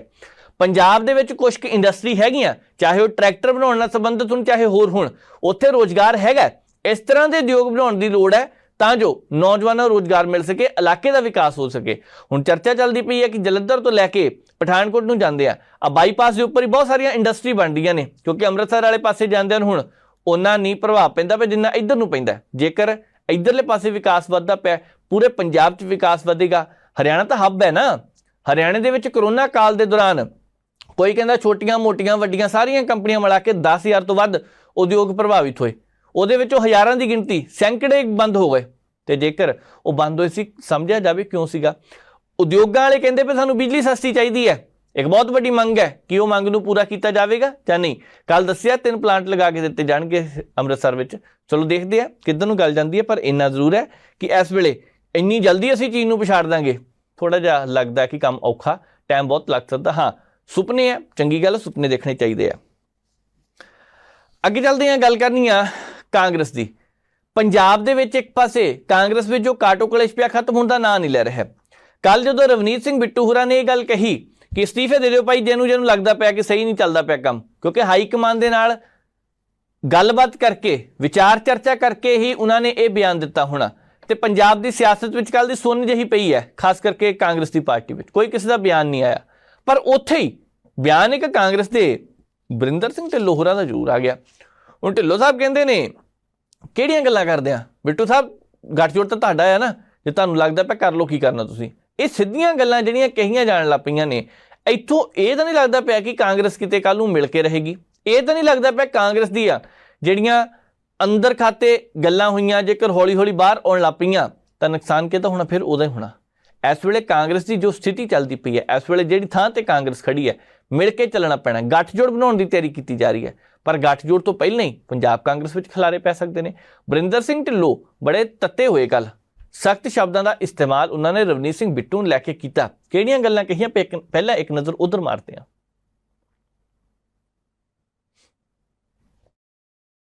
2021 ਤੱਕ ਕਿਹਾ ਜਾਂਦਾ ਸੀ ਕਿ ਕਾਂਗਰਸ ਪੰਜਾਬ ਦੇ ਵਿੱਚ ਦੁਬਾਰਾ ਆ ਰਹੀ ਹੈ ਤੇ ਸੱਤਾ ਦੇ ਵਿੱਚ ਦੁਬਾਰਾ ਕਾਬਜ਼ ਹੋਵੇਗੀ, ਪਰ 2022 ਆਉਂਦਿਆਂ ਇੰਨਾ ਕੁਝ ਹੋਇਆ। ਪਾਰਟੀ ਦੇ ਵਿੱਚ ਇੰਨੇ ਵਖਰੇਵੇਂ ਖੜੇ ਹੋਏ, ਪਾਰਟੀ ਇੱਕ ਫੈਸਲਾ ਲੈਂਦੀ ਸੀ, ਸਰਕਾਰ ਇੱਕ ਫੈਸਲਾ ਲੈਂਦੀ ਸੀ, ਜਦੋਂ ਪਾਰਟੀ ਦੇ ਦੂਜੇ ਲੀਡਰ ਨੂੰ ਕੱਢ ਦਿੰਦਾ ਸੀ। ਤੇ 2022 ਦੀ ਇਲੈਕਸ਼ਨ ਦੇ ਵਿੱਚ ਇਹ ਸੀਗਾ ਕਿ ਕਾਂਗਰਸ ਦੋਫਾੜ ਹੈ, ਤੇ 2024 ਆਉਂਦੇ ਤੱਕ ਕਿਹਾ ਜਾਂਦਾ ਸੀ ਕਿ ਅਸੀਂ ਕਾਂਗਰਸ ਹੁਣ ਜਿਹੜੀ ਉਹ ਦਫਾੜ ਸੀਗੀ ਉਹ ਇੱਕ ਹੋ ਗਈ ਹੈ। ਪਰ ਹੁਣ ਫੇਰ ਜਿਹੜੇ ਇਹ ਮਤਭੇਦ ਉਹ ਉੱਪਰਨੇ ਸ਼ੁਰੂ ਹੋ ਗਏ ਨੇ, ਕਿਉਂਕਿ ਅਲਾਇੰਸ ਹੋ ਰਿਹਾ ਨੈਸ਼ਨਲ ਪੱਧਰ ਦੇ ਉੱਤੇ। ਤੇ ਇੱਥੇ ਪੰਜਾਬ ਦੇ ਵਿੱਚ MP ਨੇ ਰਵਨੀਤ ਸਿੰਘ ਬਿੱਟੂ, ਉਹ ਕਹਿੰਦੇ ਜੇ ਨਹੀਂ ਪਸੰਦ, ਗੱਠਜੋੜ ਤੁਹਾਨੂੰ ਨਹੀਂ ਚਾਹੀਦਾ ਤਾਂ ਅਸਤੀਫੇ ਦੇ ਦਿਓ, ਪਾਰਟੀ ਛੱਡ ਦਿਓ। ਸਾਡੇ ਨਾਲ ਬਰਿੰਦਰ ਢਿੱਲੋਂ ਸਾਹਿਬ ਨੇ, ਸਾਬਕਾ ਯੂਥ ਪ੍ਰਧਾਨ, ਗੱਲਬਾਤ ਇਹਨਾਂ ਨਾਲ ਕਰਦੇ ਹਾਂ। ਢਿੱਲੋਂ ਸਾਹਿਬ, ਫਿਰ ਹੁਣ ਅਸਤੀਫੇ ਦਿਓਗੇ? ਕਿਉਂਕਿ ਤੁਹਾਡੀ ਪਾਰਟੀ ਦੇ MP ਨੇ ਸਿੱਧੇ ਤੌਰ ਦੇ ਉੱਤੇ ਕਹਿ ਦਿੱਤਾ ਕਿ ਜੇ ਨਹੀਂ ਪਸੰਦ ਤਾਂ ਅਸਤੀਫੇ ਦਿਓ। ਦੇਖੋ, ਕਾਂਗਰਸ ਪਾਰਟੀ ਕਿਸੇ ਦੀ ਜਗੀਰ ਨਹੀਂ ਹੈਗੀ। ਵੀ ਕੋਈ ਕਿੱਥੋਂ ਇੱਥੋਂ ਕਿਸੇ ਨੂੰ ਕਹਿ ਦੇ ਅਸਤੀਫਾ ਦੇ ਦਿਓ ਜਾਂ ਨਾ ਦੇ ਦਿਓ, ਉਹ ਸਭ ਦੀ ਬਰਾਬਰੀ ਆ। ਭਾਵੇਂ ਰਵਨੀਤ ਬਿੱਟੂ ਜੀ ਸਾਡੇ ਸਤਿਕਾਰਯੋਗ ਆ, MP ਵੀ ਆ, ਲੇਕਿਨ ਇਹ ਕਹਿਣਾ ਵੀ ਹਾਈ ਕਮਾਂਡ ਦੀ ਗੱਲ ਨਹੀਂ ਮੰਨ ਰਹੇ ਤੇ ਅਸਤੀਫੇ ਦੇ ਦਿਓ, ਇਹ ਬੜੀ ਮਤਲਬ ਬਹੁਤੀ ਵਧੀਆ ਸਟੇਟਮੈਂਟ ਅਮੰਗ ਵਰਕਰਾਂ ਵਿੱਚ ਨਹੀਂ ਜਾਈ, ਕਿਉਂਕਿ ਇਹ ਵਰਕਰਾਂ ਦਾ ਸੈਂਟੀਮੈਂਟ ਆ। ਫਿਰ ਸਾਰੇ ਵਰਕਰਾਂ ਨੂੰ ਕਹਿ ਰਹੇ ਆ ਵੀ ਜਿੰਨੇ ਪੰਜਾਬ ਦਾ ਵਰਕਰ ਆ ਵੀ ਤੁਸੀਂ ਭੱਜੋ, ਪੰਜਾਬ ਦੇ ਜਿੰਨੇ 117 MLA ਆ ਕਹਿ ਰਹੇ ਵੀ ਅਲਾਇੰਸ ਨਹੀਂ ਕਰਨਾ, ਸਾਰਿਆਂ ਨੂੰ ਕਹਿ ਰਹੇ ਭੱਜੋ ਵੀ ਮੈਂ ਇਕੱਲਾ ਹੀ ਰਹਿ ਜਾ। ਤੁਸੀਂ ਵੀ ਇਲੈਕਸ਼ਨ ਲੜਨੀ ਆ, ਉੱਥੇ ਤੁਹਾਡੇ MLA ਜਿਨ੍ਹਾਂ ਦੇ ਸਿਰ ਦੇ ਉੱਤੇ ਤੁਸੀਂ ਇਲੈਕਸ਼ਨ ਲੜਦੇ ਹੋ, ਤੁਹਾਡੇ ਬਲਾਕ ਪ੍ਰਧਾਨਾਂ ਦੇ ਸਿਰ ਤੇ ਇਲੈਕਸ਼ਨ ਲੜਦੇ ਹੋ, ਵਰਕਰਾਂ ਦੇ ਸਿਰ ਤੇ ਇਲੈਕਸ਼ਨ ਲੜਦੇ ਹੋ। ਅਗਰ ਹਾਈ ਕਮਾਂਡ ਕੋਈ ਫੈਸਲਾ ਥੋਪਣਾ ਚਾਹੁੰਦੀ ਆ, ਵਰਕਰ ਨਹੀਂ ਮੰਨ ਰਿਹਾ, ਤੇ ਤੁਸੀਂ ਜਾ ਕੇ ਪੁੱਛ ਲਓ ਉਹਨਾਂ ਤੋਂ। ਤੁਸੀਂ ਜਾ ਕੇ ਹਾਈ ਕਮਾਂਡ ਨਾਲ ਲੜੋ ਨਾ, ਤੁਸੀਂ ਆਪਣਿਆਂ ਨਾਲ ਲੜਨ ਲੱਗ ਪਏ ਜੇ।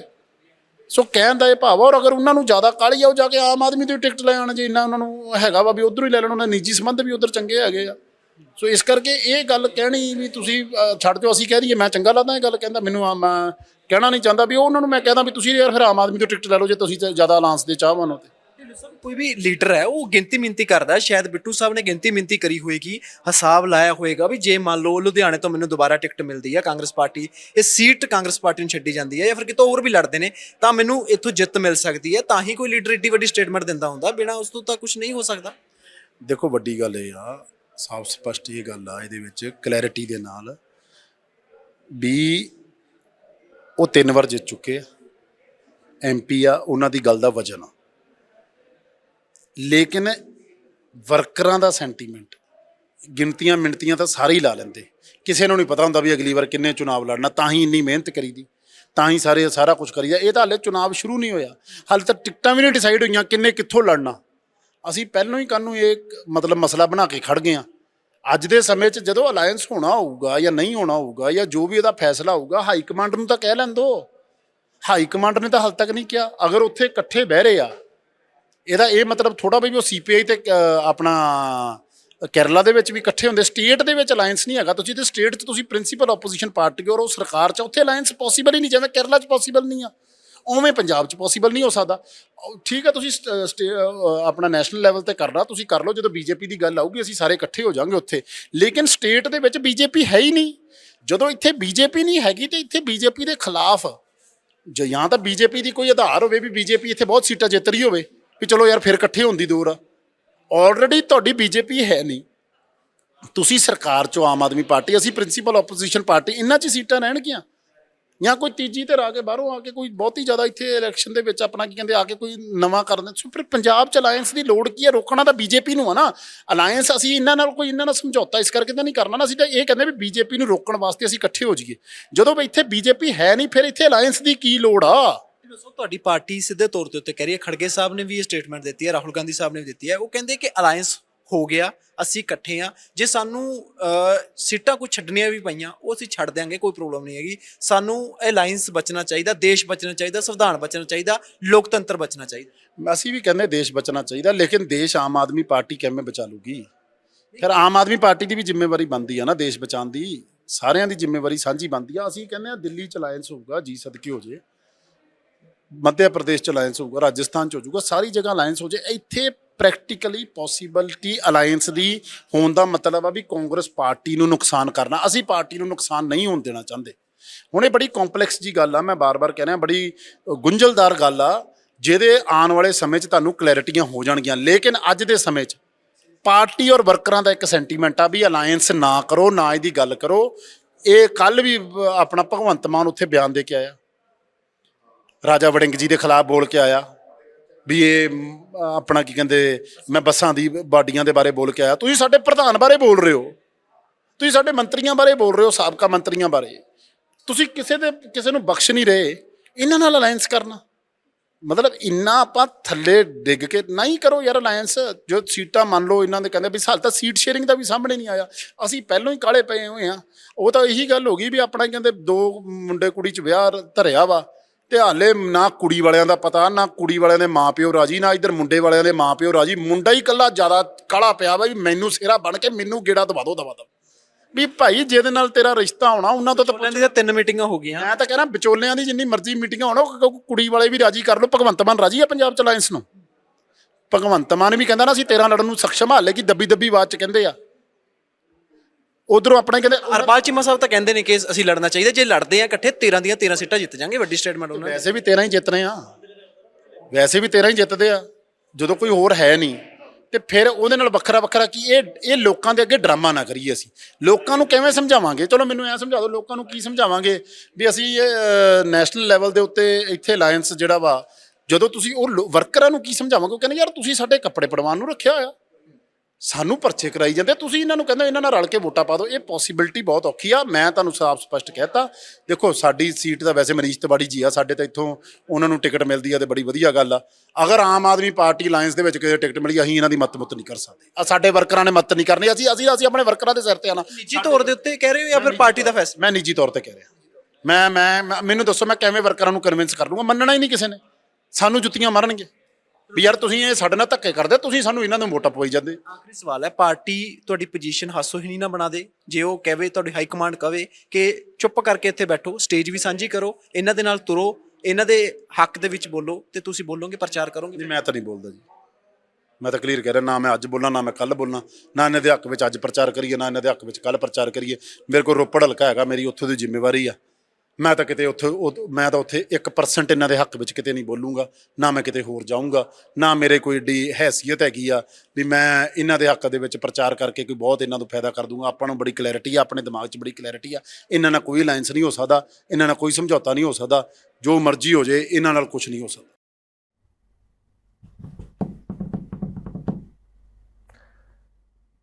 ਵਰਿੰਦਰ ਢਿੱਲੋਂ ਹੋਰਾਂ ਨੂੰ ਤੁਸੀਂ ਸੁਣਿਆ, ਜਿਸ ਹਿਸਾਬ ਦੇ ਨਾਲ ਦੋਸ਼ ਲਗਾਉਣ ਦਾ ਸਿਲਸਿਲਾ ਚੱਲਦਾ ਪਿਆ, ਤੱਤੇ ਸ਼ਬਦਾਂ ਦਾ ਇਸਤੇਮਾਲ ਕੀਤਾ ਗਿਆ, ਗੱਠਜੋੜ ਬਣਨ ਤੋਂ ਪਹਿਲਾਂ ਹੀ ਖਲਾਰਾ ਪੈਂਦਾ ਦਿਖਾਈ ਦੇ ਰਿਹਾ, ਤਾਂ ਫਿਰ ਇਹ ਖਲਾਰਾ ਤਾਂ ਉਸੇ ਦਿਨ ਸ਼ੁਰੂ ਹੋ ਗਿਆ ਸੀ ਜਦੋਂ ਦਿੱਲੀ ਦੇ ਵਿੱਚ ਅਲਕਾ ਲਾਂਬਾ ਨੇ ਕਹਿਤਾ ਸੀ ਅਸੀਂ ਤਾਂ 7 ਸੀਟਾਂ ਤੇ ਚੋਣ ਲੜਾਂਗੇ ਜੀ।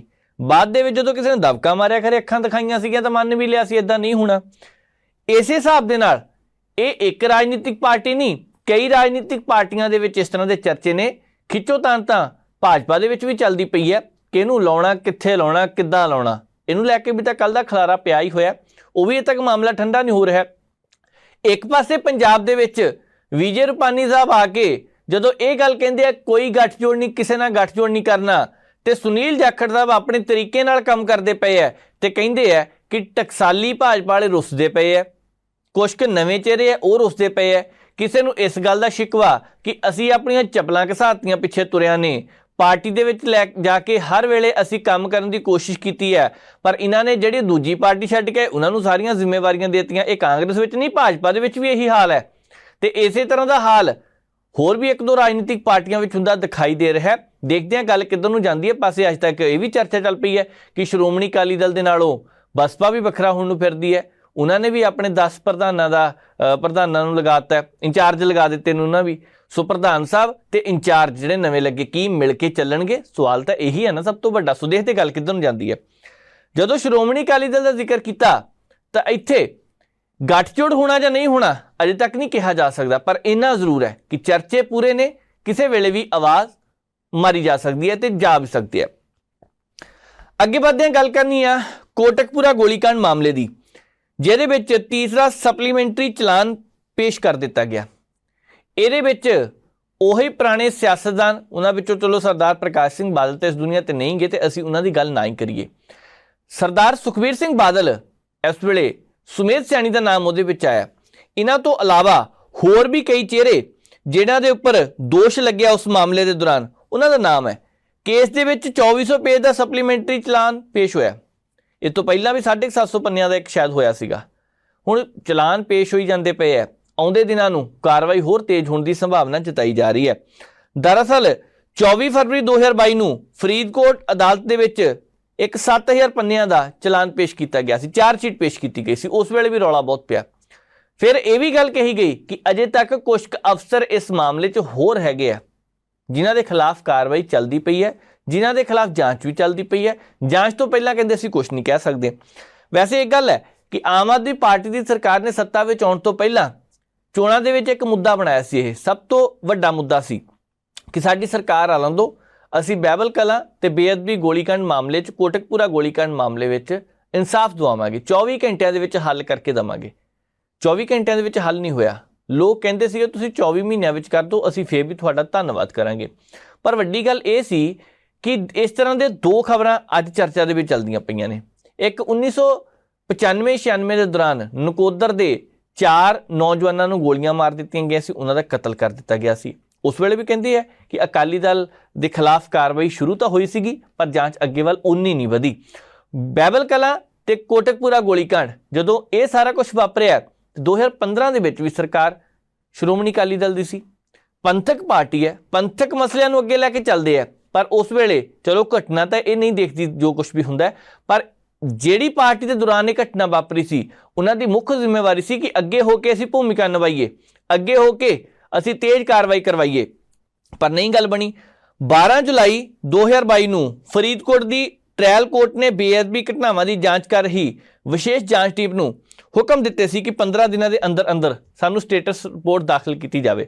ਉਸ ਵੇਲੇ ਇਹਨਾਂ ਨੇ ਐਡੀਸ਼ਨਲ ਜੱਜ ਸੀ ਸ਼ਾਇਦ ਰਾਜੀਵ ਕਾਲੜਾ, ਉਹਨਾਂ ਨੇ 2015 ਵਿੱਚ ਬਹਿਬਲ ਕਲਾਂ ਤੇ ਗੋਲੀकांड ਦੇ ਵਿੱਚ ਜਿਹੜੇ ਮਾਰੇ ਗਏ 2 ਪ੍ਰਦਰਸ਼ਨਕਾਰੀ ਸੀਗੇ ਗੁਰਜੀਤ ਸਿੰਘ ਤੇ ਕ੍ਰਿਸ਼ਨ ਭਗਵਾਨ ਸਿੰਘ, ਹੁਣ ਇਹਨਾਂ ਦੇ ਸੰਬੰਧੀ ਹੁਕਮ ਦਿੱਤਾ ਸੀ ਕਿ ਤੁਸੀਂ ਜਲਦੀ ਤੋਂ ਜਲਦੀ ਇਸ ਮਾਮਲੇ ਨੂੰ ਕਾਰਵਾਈ ਨੂੰ ਤੇਜ਼ ਕਿਉਂ ਨਹੀਂ ਕਰਦੇ। ਕਿਸੇ ਨੇ ਨਹੀਂ ਸੁਣਿਆ। ਉਸ ਤੋਂ ਬਾਅਦ ਫਿਰ ਵੈਸੇ ਤਾਂ ਕੁੰਵਰ ਵਿਜੇ ਪ੍ਰਤਾਪ ਸਿੰਘ ਦਾ ਹਾਲਾਂਕਿ 2-3 ਮਾਮਲੇ ਨੇ, ਇਹ ਲੋਕ ਉਲਝ ਜਾਂਦੇ ਕਿਸੇ ਵੇਲੇ, ਬਹਿਬਲ ਕਲਾਂ ਗੋਲੀकांड, ਕੋਟਕਪੂਰਾ ਗੋਲੀकांड, ਉਸ ਤੋਂ ਬਾਅਦ ਬੇਅਦਬੀ ਦਾ ਮਾਮਲਾ। ਹੁਣ ਜਦੋਂ ਬੁਰਜ ਜਵਾਹਰ ਸਿੰਘ ਵਾਲਾ ਤੋਂ ਬੇਅਦਬੀ ਦਾ ਮਾਮਲਾ ਸ਼ੁਰੂ ਹੁੰਦਾ ਤਾਂ ਉਸ ਵੇਲੇ ਉਸ ਪਿੰਡ ਦੇ ਵਿੱਚੋਂ ਸ਼੍ਰੀ ਗੁਰੂ ਗ੍ਰੰਥ ਸਾਹਿਬ ਜੀ ਦੇ ਪਾਵਨ ਸਰੂਪ ਲੈ ਕੇ ਜਾਂਦੇ ਆ, ਚੋਰੀ ਕਰਕੇ ਜਾਂਦੇ ਆ। ਉਸ ਤੋਂ ਬਾਅਦ ਅੰਗ ਖਿਲਾਰ ਦਿੱਤੇ ਜਾਂਦੇ ਆ, ਫਾੜ ਦਿੱਤਾ ਜਾਂਦਾ। ਸਿੱਖ ਸੰਗਤਾਂ ਨੇ ਇਹਦਾ ਬੁਰਾ ਮਨਾਇਆ। ਪਰ ਚਰਚਾ ਚੱਲਦੀ ਸੀ ਉਸ ਵੇਲੇ ਕੁਝ ਕੁ ਸਿਆਸਤਦਾਨਾਂ ਦੀ ਸ਼ਾਇਦ ਤੇ ਸਾਰਾ ਕੁਝ ਹੋਇਆ। ਇੱਕ ਫਿਲਮੀ ਅਦਾਕਾਰ ਦਾ ਨਾਮ ਵੀ ਆਉਂਦਾ ਕਿ ਉਹਦੀ ਫਿਲਮ ਆਉਂਦੀ ਪਈ ਸੀ। ਉਸ ਵੇਲੇ ਡੇਰਾ ਮੁਖੀ ਨੂੰ ਮਾਫੀ ਵੀ ਦਿੱਤੀ ਗਈ। ਬਹੁਤ ਸਾਰੇ ਕੇਸ, ਬਹੁਤ ਸਾਰੀਆਂ ਚਰਚਾਵਾਂ ਚੱਲਦੀਆਂ ਪਈਆਂ ਸੀ, ਪਰ ਕਿਸੇ ਇੱਕ ਪਾਸੇ ਇਹ ਮੁੱਦਾ ਲੱਗਾ ਨਹੀਂ। ਹੁਣ ਲੰਬੇ ਸਮੇਂ ਬਾਅਦ ਇਹ ਇੱਕ ਵਾਰ ਫਿਰ ਤੋਂ ਚਲਾਨ ਪੇਸ਼ ਕੀਤਾ ਗਿਆ ਤੇ ਇਹਦੇ ਵਿੱਚ ਹੁਣ ਜਿਹੜੇ ਨਾਮ ਸਾਹਮਣੇ ਆਏ ਆ ਉਹਦੇ ਵਿੱਚ ਸ਼੍ਰੋਮਣੀ ਅਕਾਲੀ ਦਲ ਦੇ ਪ੍ਰਧਾਨ ਸੁਖਬੀਰ ਸਿੰਘ ਬਾਦਲ ਵੀ ਹੈ, ਸਾਬਕਾ ਡੀਜੀਪੀ ਸੁਮੇਧ ਸੈਣੀ ਵੀ ਹੈ। ਇਸ ਤੋਂ ਇਲਾਵਾ ਹੋਰ ਵੀ ਜਿਹੜੇ ਨਾਮ ਪਹਿਲਾਂ ਸੀਗੇ ਉਹਦੇ ਵਿੱਚ ਆਈਜੀ ਪਰਮਰਾਜ ਉਮਰਾ ਨੰਗਲ ਵੀ ਹੈ, ਐਸਐਸਪੀ ਮੋਗਾ ਰਹੇ ਚਰਨਜੀਤ ਸ਼ਰਮਾ ਵੀ ਸੀ, ਐਸਐਸਪੀ ਫਰੀਦਕੋਟ ਰਹੇ ਸੁਖਮਿੰਦਰ ਮਾਨ, ਡੀਆਈਜੀ ਫਿਰੋਜ਼ਪੁਰ ਅਮਰ ਸਿੰਘ ਚਾਹਲ ਤੇ ਉਸ ਵੇਲੇ ਦੇ ਐਸਐਚਓ ਕੋਟਕਪੂਰਾ ਗੁਰਦੀਪ ਸਿੰਘ, ਇਹਨਾਂ ਸਾਰਿਆਂ ਦਾ ਨਾਮ ਵਿੱਚ ਹੈਗਾ। ਹੁਣ ਦੇਖਦੇ ਹਾਂ ਗੱਲ ਕਿੱਧਰ ਨੂੰ ਜਾਂਦੀ ਹੈ, ਸਜ਼ਾ ਕਦੋਂ ਤੈਅ ਹੁੰਦੀ ਹੈ, ਅਦਾਲਤ ਕਿੰਨੀ ਕੁ ਤੇਜ਼ ਰਫ਼ਤਾਰ ਨਾਲ ਕੰਮ ਕਰਦੀ ਹੈ ਇੱਥੇ। ਵੈਸੇ ਕਿਉਂਕਿ ਸਾਰੇ ਪੱਖ ਦਿਖਣੇ ਆ। 2015 ਦੇ ਵਿੱਚ ਜਿਹੜੀ ਸਰਕਾਰ ਕਹਿੰਦੀ ਸੀ, ਚਲੋ ਉਹਨਾਂ ਦੀ ਤਾਂ ਹਾਰ ਦਾ ਮੁੱਖ ਕਾਰਨ ਵੀ ਲੋਕ ਕਹਿੰਦੇ ਸੀ ਇਹੀ ਬਣਿਆ, ਪਰ ਕਾਂਗਰਸ ਦੀ ਸਰਕਾਰ ਜੇ ਤੋਂ ਉਮੀਦ ਸੀ ਕੀਤਾ ਤਾਂ ਉਹਨਾਂ ਨੇ ਵੀ ਕੱਖ ਨਹੀਂ ਨਾ। 5 ਸਾਲ ਦਾ ਸਮਾਂ ਨਿਗਾਤਾ। ਕਹਿਣ ਵਾਲੇ ਤਾਂ ਹੁਣ ਵੀ ਕਹਿੰਦੇ ਪਏ ਆ ਕਿ ਇਦਾਂ ਦੀ ਕੇਸ ਲਟਕ ਜਾਂਦੇ ਹੁੰਦੇ ਆ। ਕਿੰਨਾ ਚਿਰ ਲਟਕਦੇ ਹੁੰਦੇ ਪਤਾ ਨਹੀਂ, ਲੰਬਾ ਸਮਾਂ ਵੀ ਲਟਕ ਜਾਂਦੇ ਆ। ਸ਼ਾਇਦ ਉਹਨਾਂ ਕੇਸਾਂ ਦੀ ਤਰ੍ਹਾਂ ਜੋ 1984 ਵਿੱਚ ਵਾਪਰਿਆ ਸਾਰਾ ਕੁਝ, ਕਤਲੇਆਮ ਹੋਇਆ। ਪਰਿਵਾਰਾਂ ਦੇ ਜਦੋਂ ਉਸ ਦਿਨ ਨੂੰ ਯਾਦ ਕਰਦੇ ਆ, ਅੱਜ ਵੀ ਲੂ ਕੰਡੇ ਖੜੇ ਹੋ ਜਾਂਦੇ ਨੇ। ਅੱਜ ਵੀ ਉਹਨਾਂ ਦੇ ਜ਼ਖਮਾਂ ਦੇ ਉੱਪਰ ਲੂਣ ਛਿੜਕਣ ਦਾ ਕੰਮ ਕੀਤਾ ਜਾਂਦਾ ਹੈ। ਜਦੋਂ ਉਹ ਚਿਹਰੇ ਜਿਨ੍ਹਾਂ ਦੇ ਉੱਪਰ ਦੋਸ਼ ਲੱਗੇ ਹੁਣ, ਦੋਸ਼ੀ ਵੀ ਹੁਣ ਤੇ ਮੂਹਰਲੀਆਂ ਕੁਰਸੀਆਂ ਦੇ ਵਿੱਚ ਬਹਿ ਕੇ ਇੱਕ ਬਹੁਤ ਵੱਡੀ ਰਾਜਨੀਤਿਕ ਪਾਰਟੀ ਦੇ ਸਮਾਗਮਾਂ ਵਿੱਚ ਜਾਣ ਤਾਂ ਉਸ ਵੇਲੇ ਵਿਰੋਧ ਕਿੱਦਾਂ ਨਾ ਹੋਵੇ। ਜਦੋਂ ਅਸੀਂ 1984 ਦੀ ਗੱਲ ਕਰਦੇ ਪਏ ਹਾਂ ਤੇ ਨਾਲ ਦੀ ਨਾਲ 58 ਗਵਾਹਾਂ ਦੀ ਗਵਾਹੀ ਹੋਈ, ਜਿਹਦੇ ਵਿੱਚੋਂ 27 ਗਵਾਹਾਂ ਦੀ ਮੌਤ ਹੋ ਚੁੱਕੀ ਸੀ। ਇਹ ਖਬਰ ਕਰਨ ਦਾ ਮਤਲਬ ਕੀ ਹੈ? 32 ਸਾਲ ਬਾਅਦ ਇੱਕ ਇਨਸਾਫ ਦੀ ਆਸ ਪਰਿਵਾਰ ਨੂੰ ਦਿਖਾਈ ਦਿੱਤੀ ਸੀ। ਇਨਸਾਫ ਮਿਲਿਆ ਵੀ ਹੈ। ਉਸ ਵੇਲੇ ਝੂਠੇ ਮੁਕਾਬਲੇ ਹੋਏ, ਇਹਦੇ ਵਿੱਚ ਕੋਈ ਸ਼ੱਕ ਨਹੀਂ। ਬਹੁਤ ਸਾਰੇ ਪਿੰਡਾਂ ਦੇ ਵਿੱਚ, ਬਹੁਤ ਸਾਰੇ ਸ਼ਹਿਰਾਂ ਦੇ ਵਿੱਚ ਪੁਲਿਸ ਦੇ ਉੱਪਰ ਹਮੇਸ਼ਾ ਹੀ ਦੋਸ਼ ਲੱਗਾ ਕਿ ਉਹਨਾਂ ਨੇ ਪਿੰਡਾਂ ਦੇ ਵਿੱਚੋਂ ਚੁੱਕ ਕੇ ਜਿਹੜੇ ਨੌਜਵਾਨਾਂ ਦਾ ਦੋਸ਼ ਕੋਈ ਨਹੀਂ ਸੀਗਾ, ਉਹਨਾਂ ਦੇ ਝੂਠੇ ਮੁਕਾਬਲੇ ਬਣਾਏ। ਅੱਜ ਵੀ ਇਤਿਹਾਸ ਇਸ ਚੀਜ਼ ਦਾ ਗਵਾਹ ਹੈ। ਹੁਣ 80-90 ਦੇ ਦਹਾਕੇ ਦੇ ਦੌਰਾਨ ਪੰਜਾਬ ਪੁਲਿਸ ਦੇ ਉੱਪਰ ਜੋ ਦੋਸ਼ ਲੱਗਾ ਸੀਗਾ, ਖਾੜਕੂਵਾਦ ਦੇ ਨਾਂ ਦੇ ਉੱਤੇ ਜੋ ਦੋਸ਼ ਲੱਗਾ ਸੀ, ਬੇਕਸੂਰ ਨੌਜਵਾਨਾਂ ਨੂੰ ਮਾਰਨ ਦਾ ਦੋਸ਼ ਲੱਗਾ ਸੀ, ਕਿਉਂਕਿ ਅੱਜ ਜਿਹੜੇ 3 ਪੁਲਿਸ ਵਾਲਿਆਂ ਦੇ ਉੱਪਰ ਦੋਸ਼ ਤੈਅ ਹੋਏ ਨੇ, ਜਿਨ੍ਹਾਂ ਨੂੰ ਉਮਰ ਕੈਦ ਦੀ ਸਜ਼ਾ ਹੋਈ ਹੈ, ਜਿਨ੍ਹਾਂ ਦੇ ਉੱਪਰ ਦੋਸ਼ ਲੱਗਿਆ ਸੀਗਾ ਕਿ ਇਹਨਾਂ ਨੇ 3 ਨੌਜਵਾਨਾਂ ਨੂੰ ਹਿਰਾਸਤ ਵਿੱਚ ਰੱਖਿਆ, ਪਹਿਲਾਂ ਬਾਅਦ ਦੇ ਵਿੱਚ ਮਾਰ ਦਿੱਤਾ, ਐਨਕਾਊਂਟਰ ਕਰ ਦਿੱਤਾ, ਝੂਠਾ ਬਣਾਤਾ। ਚਲੋ ਜੋ ਕੁਝ ਵੀ ਸੀਗਾ ਉਸ ਪਰਿਵਾਰ ਲਈ ਇਨਸਾਫ ਦੀ ਆਸ ਸੀਗੀ। ਵਕੀਲ ਅੱਜ ਕਹਿੰਦੇ ਪਏ ਆ ਕਿ ਕਾਹਦਾ ਇਨਸਾਫ, ਜੇ ਇਹਦੇ ਵਿੱਚੋਂ ਅੱਧੇ ਗਵਾਹੀ ਇਸ ਦੁਨੀਆ ਤੋਂ ਚਲੇ ਗਏ।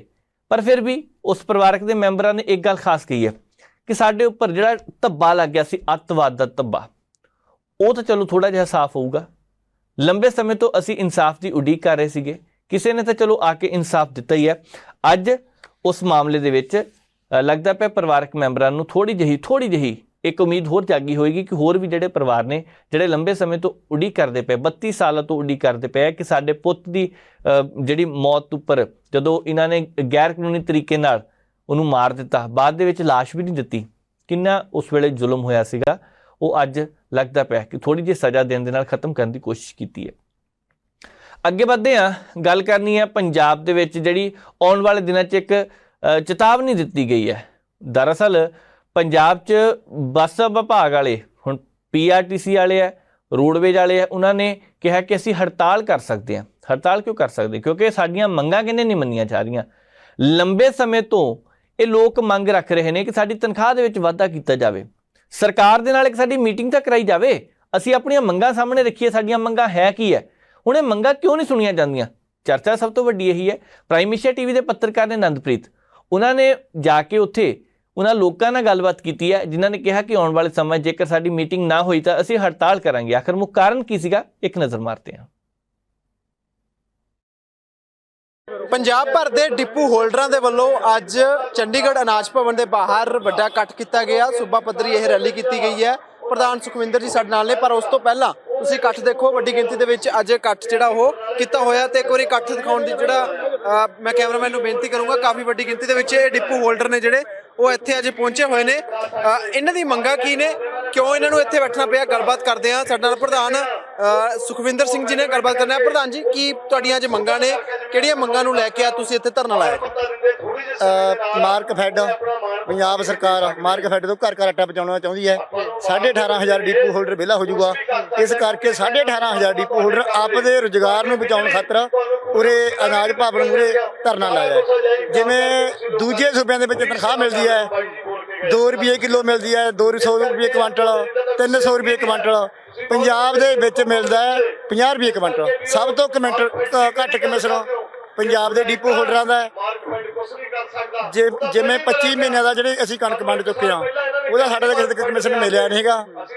ਮਸ਼ੀਨਾਂ 1700 ਮਸ਼ੀਨ ਹੈ, ਡਿਪੂ ਹੋਲਡਰ 18,500 ਹੈ। ਜਿਹੜਾ ਕਮਿਸ਼ਨ ਜਾ ਰਿਹਾ ਹੈ ਉਹ 18,000 ਮਸ਼ੀਨ ਦਾ ਜਾ ਰਿਹਾ ਹੈ। ਰੋਲ ਜਿਹੜਾ ਵਿੱਚ ਰੋਲ ਪੈਂਦਾ ਹੈ ਉਹ ਕੰਪਨੀ ਖਾ ਗਈ, ਜਿਹੜਾ ਠੇਕੇਦਾਰ ਹੈ। ਜਿਹੜਾ ਉਹਦੇ ਕੰਡੇ ਦੇਣੇ ਤੇ ਉਹ ਠੇਕੇਦਾਰ ਖਾ ਗਿਆ। ਜਿਹੜੀ ਮੰਨ ਲਓ 2000 ਸੀਗੀ, 16,000 ਮਸ਼ੀਨ ਦਾ ਜਿਹੜਾ ਖਰਚਾ ਸੀਗਾ, ਜਿਹੜੀ ਮਸ਼ੀਨ 30-35 ਦੀ ਮਸ਼ੀਨ ਸੀ, ਸਾਰੇ ਖਰਚੇ ਠੇਕੇਦਾਰ ਖਾ ਗਿਆ। ਡਿਪੂ ਹੋਲਡਰ 40-45 ਡਿਪੂ ਹੋਲਡਰ ਇੱਕ ਮਸ਼ੀਨ ਤੇ ਪਰਚੀ ਕੱਢਦੇ ਨੇ, ਜਦੋਂ ਕਿ ਇੱਕ ਮਸ਼ੀਨ ਡਿਪੂ ਹੋਲਡਰ ਨੂੰ ਜਾਣੀ ਚਾਹੀਦੀ ਹੈ। ਕਿਉਂ? ਜਿਹੜਾ ਕਮਿਸ਼ਨ ਹੈ ਉਹਦਾ ਉਹ ਹਰੇਕ ਮਸ਼ੀਨ ਦਾ ਮਿਲ ਰਿਹਾ ਹੈ। ਇਸ ਕਰਕੇ ਜਿਹੜੀ ਮਸ਼ੀਨ ਹੈ 1700 ਹੈ। ਕੱਲੇ ਡਿਪੂ ਹੋਲਡਰ ਨੂੰ ਮਸ਼ੀਨ ਮਿਲਣੀ ਚਾਹੀਦੀ ਹੈ। ਦੂਜੇ ਸੂਬਿਆਂ ਵਾਂਗ ਤਨਖਾਹ ਮਿਲਣੀ ਚਾਹੀਦੀ ਹੈ। ਕਣਕ ਮਹੀਨੇ ਦੀ ਮਹੀਨੇ ਹੋਣੀ ਚਾਹੀਦੀ ਹੈ। ਜਿਹੜੀ ਮਾਰਕਫੈਡ ਪੰਜਾਬ ਸਰਕਾਰ ਡਿਪੂ ਹੋਲਡਰਾਂ ਨੂੰ ਵਿਹਲਾ ਕਰਨ ਜਾ ਰਹੀ ਹੈ, ਉਹ ਆਪਦੀ ਪਾਲਿਸੀ ਵਾਪਸ ਲਵੇ। ਨਹੀਂ, ਪੰਜਾਬ ਦੇ ਡਿਪੂ ਹੋਲਡਰ ਸੜਕਾਂ ਤੇ ਆ ਚੁੱਕੇ ਨੇ। ਹਰਪਾਲ ਸਿੰਘ ਚੀਮੇ ਦੀ ਵੀ ਕੋਠੀ ਘੇਰਨਗੇ, ਮੁੱਖ ਮੰਤਰੀ ਪੰਜਾਬ ਦੀ ਕੋਠੀ ਵੀ ਘੇਰਨਗੇ। ਸਾਡੇ ਖੁਰਾਕ ਸਪਲਾਈ ਮੰਤਰੀ ਜਿਹੜੇ ਸੋ ਇਹ ਮੰਗਾਂ ਸੀਗੀਆਂ ਕੁਝ ਪੰਜਾਬ ਸਰਕਾਰ ਦੇ ਮੂਹਰੇ। ਦੇਖਦੇ ਹਾਂ ਆਉਣ ਵਾਲੇ ਸਮੇਂ ਦੇ ਦੌਰਾਨ ਇਹ ਮੰਗਾਂ ਪੂਰੀਆਂ ਹੁੰਦੀਆਂ ਨੇ ਜਾਂ ਫਿਰ ਇਹ ਜਿਹੜੀ ਹੜਤਾਲ ਦੀ ਚੇਤਾਵਨੀ ਦੇ ਰਿਹਾ ਉਧਰ ਨੂੰ ਜਾਂਦੀ ਹੈ ਗੱਲ। ਸੋ ਪ੍ਰੋਗਰਾਮ ਨੂੰ ਇੱਥੇ ਸਮਾਪਤ ਕਰਨ ਦਾ ਵੇਲਾ ਆ ਗਿਆ। ਉਮੀਦ ਕਰਦੇ ਹਾਂ ਤੁਹਾਨੂੰ ਅੱਜ ਦਾ ਇਹ ਖਾਸ ਪ੍ਰੋਗਰਾਮ ਜ਼ਰੂਰ ਪਸੰਦ ਆਇਆ ਹੋਣਾ। ਮੈਨੂੰ ਨਵਜੀਤ ਨੂੰ ਦਿਓ ਇਜਾਜ਼ਤ। ਦੇਖਦੇ ਰਹੋ ਪ੍ਰਾਈਮ ਏਸ਼ੀਆ TV, ਤੁਹਾਡਾ ਆਪਣਾ, ਤੁਹਾਡੇ ਲਈ।